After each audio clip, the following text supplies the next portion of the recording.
کشمشا به صورت یه نواخت توی شیرینیتون پخش بشه و همش به کف ته‌نشین نشه و رویش هم به همین صورت ترکدار هست.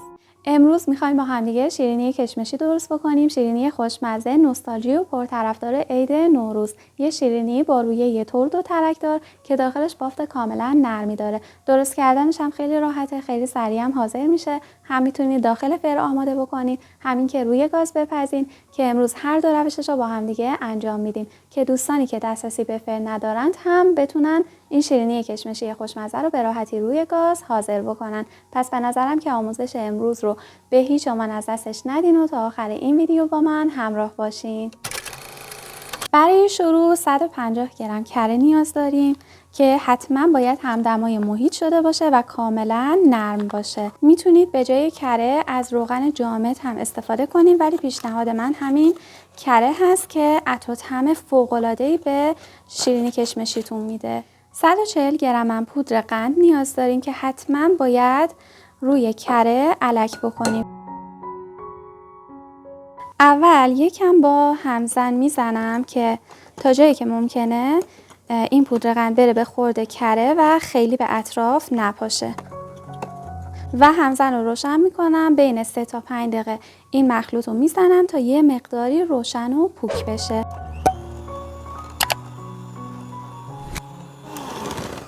حین کار حتما چندین بار دور ظرفتون رو با لیسک یا قاشق تمیز بکنین. بیارین دقیقاً وسط کاسه که کل مواد به صورت یک دست هم بخوره. 2 تا دونه تخم مرغم داریم که اولیشو میشکنم. 30 ثانیه هم میزنم تا به خورده این مواد بره.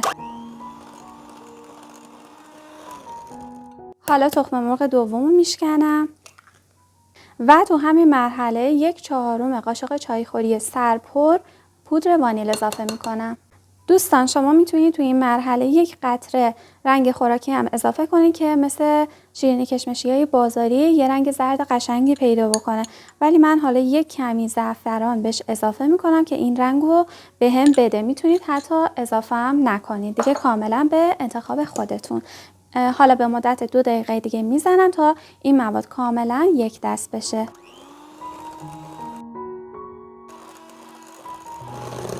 خب دیگه به همزن برقی هم احتیاجی نداریم.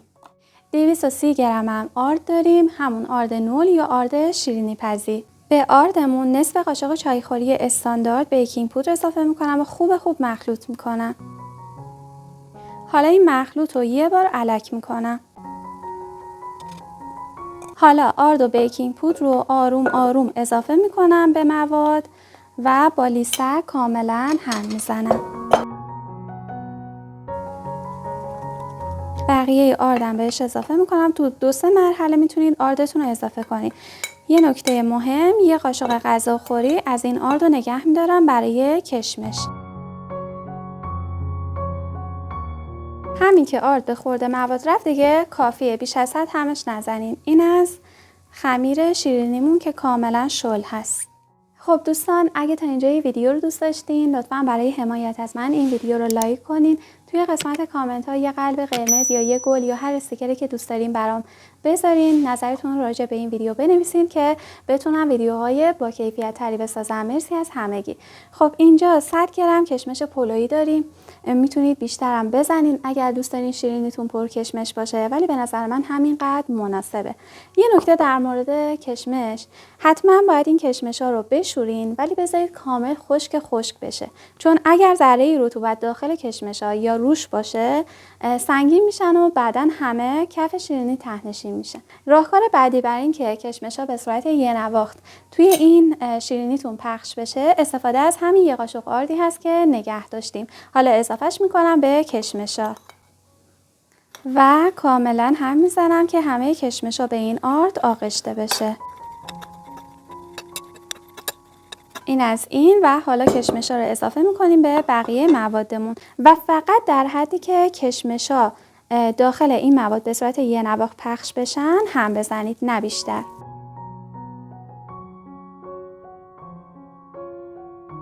ببینید در همین حد کافیه. کلاً 10-15 ثانیه بیشتر هم زدن من طول نکشید، نباید خیلی هم بزنید. خب من مواد شیرینی رو میریزمش داخل قیف که کار باش خیلی راحت باشه، ولی با قاشق هم میتونید انجام بدید، حتما نیاز به قیف نیست.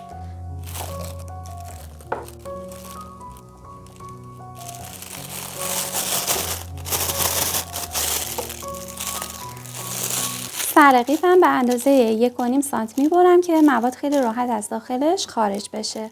کف قالب رو یه مقدار با روغن مایع چرب میکنم و کاغذ روغنی میندازم. البته بدون کاغذ روغنی هم این شیرینی از سینی جدا میشه، ولی برای اطمینان بهتره که از کاغذ روغنی استفاده کنی یا کاغذ نسوس. سینی مشکی رنگ فر یا توستر هم مناسب پخت شیرینی نیست، چون کف شیرینی ها خیلی سریع میسوزه. حالا مواد شیرینی رو با فاصله از همدیگه به همین صورت پایپ میکنم. شیرینی وقتی داخل فر بره یه مقداری پهن میشه، پس حتما این فاصله رو رعایت کنید. حالا با نوک انگشتا تیزی شیرینی ها رو کاملا میگیرم. برای اینکه شیرینیامون بیشتر ترکدار بشه یه مقدار روی مواد شیرینی پودر قند الک میکنم. سینی شیرینی رو میذارم تو فری که از نیم ساعت قبل با دمای 200 درجه کامل گرم شده. طبقه وسط معمولا بین 15 تا 20 دقیقه طول میکشه. هر زمان زیر شیرینی ها کاملا طلایی شد دیگه شیرینیمون حاضره. خب بیاین یه سریش هم بدون فر حاضر بکنیم. کف یه تاوه نسبتا ضخیمو با روغن مایع چرب میکنم و 2 لایه کاغذ روغنی میندازم. بین هر لایه رو هم چرب میکنم که هر 2 لایه کاغذ روغنی کاملا به هم بچسبن. و با فاصله از مواد شیرینی میریزیم داخل تابه. در تابم بهتره دم کنی بذارین یا از تابه استفاده کنین که این سوپا به اطمینان رو داشته باشه. حالا شیرینی ها رو میذارمش روی شعله خیلی ملایم گاز. اگر شعله گازتون خیلی پایین نمیاد حتما از شعله پخش کن استفاده کنین. هر زمان زیر شیرینی ها طلایی شد آماده است. خب شیرینی های ما حاضر شدن. الان کاملا داغ و نرمن. یکم که توی محیط بمونن روی شیرینی ترد و بیسکویتی میشه، ولی بلا فاصله که شیرینی ها خنک شدن بذارینش داخل ظرف دردار و تا 1 ماه توی ظرف دردار توی دمای محیط کاملا نرم و تازه میمونن. حالا با من باشید که بعد از خنک شدن این شیرینی ها رو از نزدیک به شما هم نشون بدم.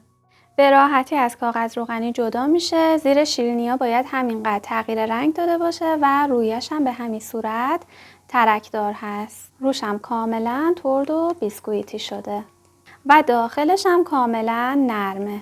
این هم از شیرینیایی که داخل تابه پختیم. زیرش همینقدر باید رنگ بگیره و روش هم من فراموش کردم روش پودر قند بپاشم که ترکدار بشه، ولی مثل نوعی که توی فر پختیم کاملا روش ترد و بیسکویتی شده و داخلش هم کاملا نرمه. در نهایت هم بهتون پیشنهاد میدم که ویدیوی آموزشی این شیرینی نخودچی خوشمزه رو حتما ببینید. سریع‌ترین شیرینی نخودچی هست که میتونید به راحتی توی خونه حاضر بکنید و از نظر طعم و بافت دقیقاً عین شیرینی نخودچی‌های بازاری میشه.